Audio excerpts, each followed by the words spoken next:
Hello everyone, we're going to talk about assignment number 3, keyboard proficiency exam. This is the progression. So we have 4 chords here.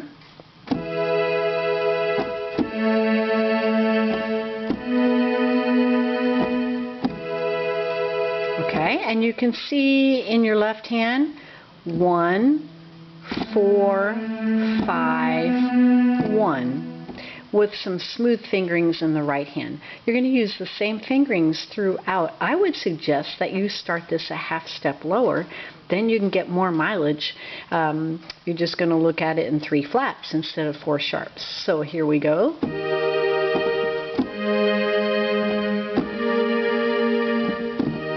Then I would go up a half step because you're going to be playing this up in half steps.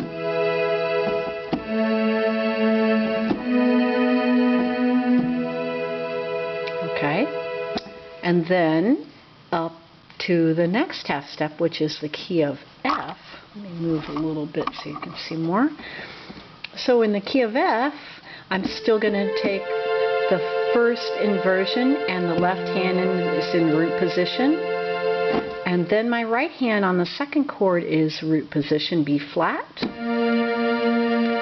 Notice which notes stay the same, okay? That makes it easy. So look on the second chord, the bottom note is the same, and then the top 2 move down. So this becomes this in whatever key you are.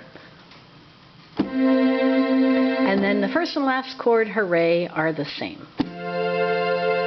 Okay, that takes us up to F sharp. So this is teaching you to read by intervals instead of just notes on the page. Root position.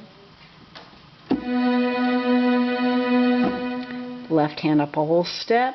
Right hand, the top 2 fingers down 2. And back to F sharp. If you get through that, then G is a piece of cake. So you're thinking G, C major, D7.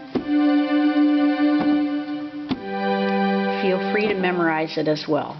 I'd like to hear you go up about 5 or 6 steps. Okay, let's look at assignment number 4. I noticed right off that this was cut off on the bottom of the page. Sorry about that. So all the notes are there except slightly at the end, the D to the D octave, and then the G goes down to a low G octave. Okay?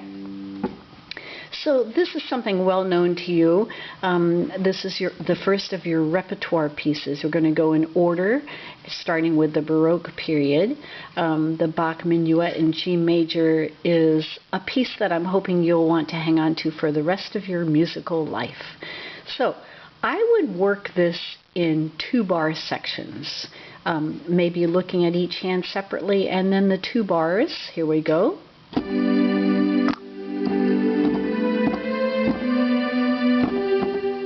Okay, so that's 5-finger position in the right hand. Left hand is just moving up from the G to the A to the B. Then you have to stretch your hand out a little bit, and notice the fingerings are given here. You reach up to 5, and then your first finger comes down to C. Then you have the 5-finger. Please don't forget the F sharp there, and step down, octave. Now I'm slowing it down a little bit as I talk. Please keep it in tempo.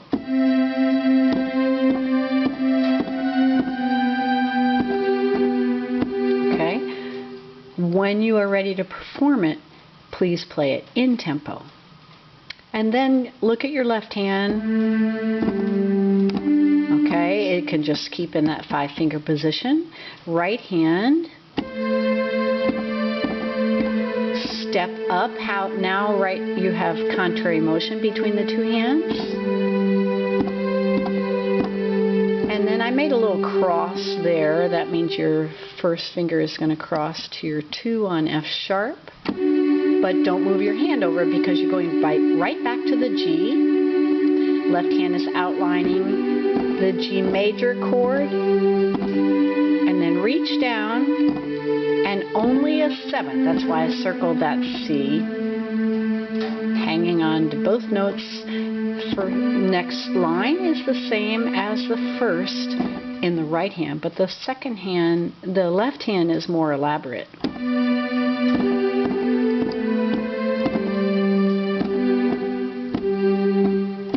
This measure is the same. Now watch your left hand. Keep in rhythm. Okay?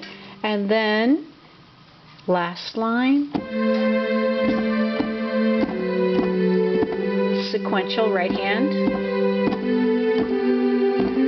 You can do this fingering a number of ways. I didn't do it very well here. You should probably end up with your thumb here. Thumb. 5 goes to thumb and down to 5 again. So if I were to rework my left hand,